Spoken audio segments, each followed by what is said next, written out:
तो Valentine's week जो है वो बीत चुका है और पिछले एक हफ्ते से यूट्यूब शॉर्ट्स और इंस्टाग्राम रील्स की दुनिया में माहौल ठीक ठाक गरमाया हुआ नजर आया। हर दूसरी रील में जहां दिखेंगे बाबू सोना, तोड़ देंगे शरीर का कोना कोना नारा लगाने वाले लोग नजर आए। सर पर भगवा रंग का पटका बांधे, हाथों में लाठियां लिए ठीक ठाक चेतावनियां यंग लड़के लड़कियों को ये दी गई कि कहीं किसी थिएटर में, कहीं किसी पार्क में, कहीं किसी बाजार में दो आपस में प्यार करने का क्लेम करने वाले लोग अगर नजर आ गए वैलेंटाइंस डे पर, तो जो संस्कृति का नुकसान उससे हमारे देश को होगा वो सारा नुकसान उन्हीं से बटोर लिया जाएगा। लेकिन मैं आपको नफरत, गुस्से, हिंसा के इस माहौल में प्यार की एक अलग कहानी सुनाता हूं, बल्कि मिलवाता हूं दो लोगों से, कोमल और इमरान। कोमल और इमरान ने साल 2023 में इंटरफेथ मैरिज की। इमरान जो है वो इस्लाम धर्म से आते हैं, जैसा उनका नाम बता रहा है। कोमल टंडन हिंदू धर्म से हैं, पंजाबी हैं। कोमल और इमरान एक दूसरे के पड़ोसी थे। दोनों में दोस्ती हुई, दोस्ती प्यार में बदल गई और साल 2023 में कोमल और इमरान ने एक दूसरे से शादी कर ली। लेकिन आप जैसा सोच चुके हैं अपने दिमाग में कि ये शादी आसान तो नहीं रही थी, रेगुलर शादी तो नहीं थी। दोनों को पहले अपने परिवार को मनाना पड़ा। परिवार को मनाने के बाद फिर परिवार से ज़्यादा चिंता करने वाले जो लोग हैं वो समाज के लोग हैं। तो समाज को मनाना भी एक जिम्मेदारी थी, लेकिन समाज ठहरा समाज नहीं माना। तो कोमल और इमरान को समाज के रेजिस्टेंस के बावजूद अपने प्यार के लिए लड़ना पड़ा, खड़े होना पड़ा। दोनों ने अंततः एक दूसरे से शादी कर ली है। आज दोनों का एक छोटा सा बच्चा है। उस बच्चे को लेकर 14 फरवरी यानी कि वैलेंटाइंस डे वाले दिन कोमल और इमरान दिल्ली के अंदर धनक एनजीओ द्वारा एक सेलिब्रेशन इवेंट, जिसमें किसको सेलिब्रेट किया जा रहा है, प्यार को सेलिब्रेट किया जा रहा है, वहां पर पहुंचे हुए थे। हमारे साथी मदन लाल ने दोनों से बात की। मैं आपकी बातचीत सुनवाता हूं। आपका क्या नाम है? जी, मेरा नाम कोमल टंडन है। आपका? मेरा नाम इमरान खान है। आप लोग कब शादी की? हमने 2023 में शादी की है। इस शादी में कितने बाधाएं आई आपको? शादी में काफ़ी सारी बाधाएं आई। सबसे पहले तो घर वाले ही स्वीकार नहीं करते रिश्ते को, और उसके बाद समाज भी स्वीकार नहीं करता है। तो जहाँ भी हम जाते हैं किसी हेल्प के लिए या किसी भी फॉर्मेलिटी के लिए, तो वो लोग चाहते हैं कि कैसे भी ये लोग वापस चले जाएं और इस शादी को ना करें। घर वालों तक इन्फॉर्मेशन पहुंच जाती है और भी कागजी कार्रवाई को लेके, डॉक्यूमेंटेशन को लेके भी परेशान किया जाता है कि आपके कागज़ सही नहीं है, मिसगाइड किया जाता है। तो धनक ने काफ़ी हेल्प किया हमें डॉक्यूमेंट। आप कैसे मुलाकात हुआ आपको? हम लोग नेबर थे। बेटा देखो, अंकल जी कुछ पूछ रहे हैं। हम लोग नेबर थे, तो हम दोनों की मुलाकात हुई एज अ नेबर। फिर हमने स्टडी की साथ में कुछ दिन, अंकल जी का ही। तो ये सिलसिला आगे बढ़ा। फिर हम दोनों को लगा कि हम दोनों को शादी का फैसला करना चाहिए। तो आपने अपने फैमिली में बताया कि? जी, हमने अपनी फैमिली को बताया था, लेकिन वो एग्री नहीं हुए। फिर भी हमने लगातार कोशिश करते रहे कि वो माने, लेकिन वो नहीं माने। फिर हमने सोचा कि हमें फैसला खुद लेना पड़ेगा शादी का। और साल 2023 में हमने शादी कर ली, स्पेशल मैरिज एक्ट। तो बहुत सारे लोग इसके खिलाफ भी होंगे, घर वाले नहीं होंगे मगर बाहर वाले भी। आजकल देख रही हैं मार्केट में हर जगह पे शिवसेना, बजरंग दल, ये सब विरोध करते हैं। इससे आपको डर लग रहा है?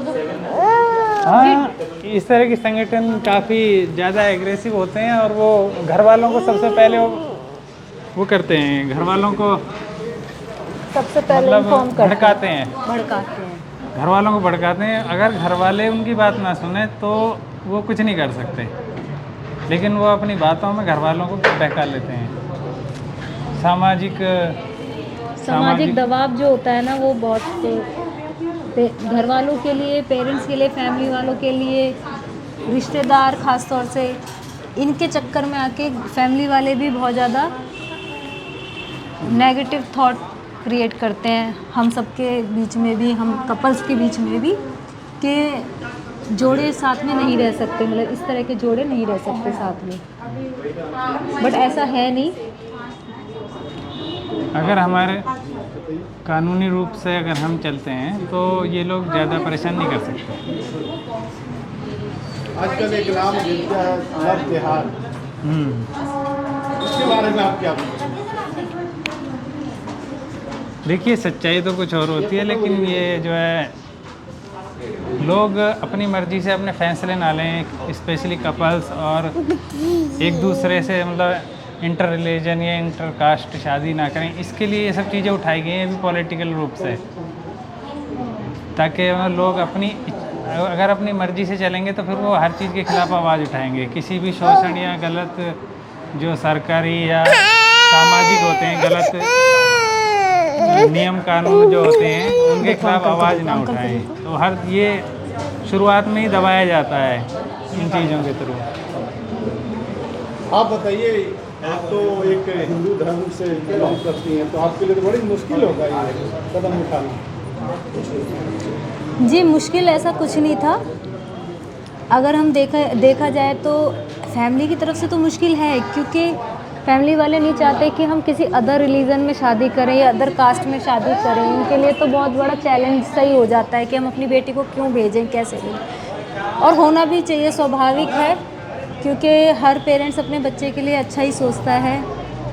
जिस कल्चर में वो रहते आए हैं, वो उन्होंने जो देखते आए हैं वो उस हिसाब से।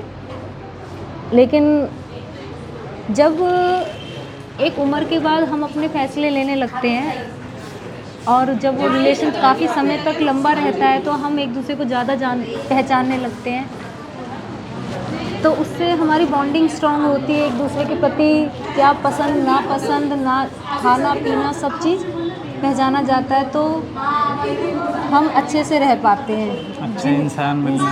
अच्छा इंसान मिलना भी बहुत ज़रूरी है ज़िंदगी में। अभी इनकी फैमिली आपको सपोर्ट करती है? जी। और आपकी फैमिली इनको? नहीं, अभी वो लोग क्या है कि वो अभी इनसे ही बात करते हैं, मेरे से बात नहीं करते हैं, तो मुझे कोई दिक्कत नहीं है वैसे इससे। ठीक है, वो अपनी बेटी से मिल रहे हैं तो भी काफ़ी है मेरे लिए। आप जाते हैं इनके घर? नहीं, अभी नहीं जाते। नहीं। और आप जाती हैं आपके इनके घर? हाँ, मैं इनके यहाँ रहती भी हूँ और रह के भी आई हूँ, सबसे मिल के भी आई हूँ, रही भी हूँ। तो आपने अपनी फैमिली में नहीं समझाया जब वो हमारे पास आ गए, मैं वहाँ चली गई, तो आपने समझाया? देखिए, किसी को समझाना ज़रूरी नहीं है। हम किस को कहाँ तक समझाएंगे, ये कोई ज़रूरी नहीं है। आप लोग कहाँ के रहने वाले हैं? फरीदाबाद। अच्छा, फरीदाबाद। आप क्या करते हैं? हमारा फैमिली बिजनेस है स्टील फैब्रिकेशन का। आप भी कुछ करती हैं जॉब? जी, अभी मैं हाउसवाइफ हूँ। मतलब आप लोग अभी दोनों कपल जो है एकदम खुश है, संतुष्ट है? हाँ जी, बिल्कुल। ये फैसला हमारे लिए सबसे उचित था। अभी जो बहुत सारे ऐसे हैं कपल जो डर रहे हैं, लव तो कर लिया है मगर वो इजहार नहीं कर पा रहे, लोगों को बताने, घर में नहीं बता रहे, उनके लिए आप क्या बताएं? देखो जी, घर में बताना तो बहुत ज़रूरी है। सबसे घर में पहला बताना स्टेप बहुत यही ज़रूरी है कि घर पे ज़रूर बताओ। उनका व्यू जानना बहुत ज़रूरी है, उन्हें समझाना बहुत ज़रूरी है। अगर हमने किसी को पसंद किया है तो हमने कुछ क्वालिटी देखी होंगी, वो क्वालिटी उन्हें बताना, अपनी पसंद के बारे में बताना और उन्हें समझाना, ये बहुत ज़रूरी है। नहीं मानेंगे तो फिर तो शादी या जो भी फैसला है इंसान को करना ही है। ज़िंदगी में हर फैसले माँ बाप की सहमति से नहीं होते। माँ बाप चाहते हैं कि डॉक्टर बनाना, बच्चा चाहता है इंजीनियर बनना, तो फिर वो कैसे ही तो सेटलमेंट होता ही है। ज़िंदगी के हम छोटे छोटे फैसले खुद लेते हैं, कपड़े पहनने तक लेकर, खाना खाने तक लेकर।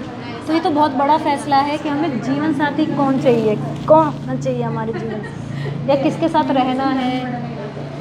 शादी के बाद अगर कुछ भी हमारी पसंद में कोई कमी निकलती है तो उसके लिए कम से कम परिवार को दोष तो ना दें। क्या कह रहे थे आप? मैं क्या कह रहा था? फैसले लेना, बहुत अहम फैसले लेना बहुत ज़रूरी है। छोटे छोटे फैसले लेना, खाना खाने तक ही। अगर हम शादी के बाद अगर हमारे फैसले में कोई कमी होती है तो हम उसके लिए दोष परिवार को नहीं दे सकते फिर हमें खुद ही वो चीज़ समझनी होती है। तो बेहतर है, अगर घर वाले शादी कराते हैं तो हम दूसरे को दोष देते हैं, हमें खुद, इससे इंसान थोड़ा इंडिपेंडेंट भी होता है। और मुझे लगता है कि अगर हम खुद अपनी पसंद से शादी करते हैं तो हमारे रिलेशंस और स्ट्रॉन्ग होते हैं, क्योंकि हमने अपनी पेरेंट्स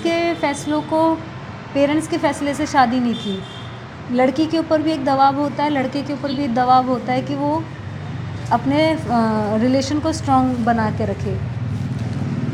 दोनों के ऊपर ही होता है।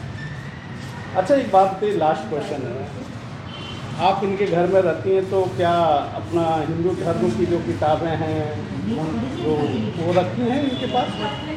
देखिए, ये फैसला तो सबका अलग अलग है, लेकिन मैं, क्योंकि बहुत से कपल ऐसे होते हैं जो पूजा पाठ में विश्वास रखते हैं, बहुत से ऐसे होते हैं जो अपने हर कपल, लड़का अगर हिंदू है तो वो पूजा पाठ भी कर रहा है, लड़की मोमडन है तो वो नमाज भी पढ़ रही है, बट हम दोनों के बीच में ऐसा कुछ नहीं है।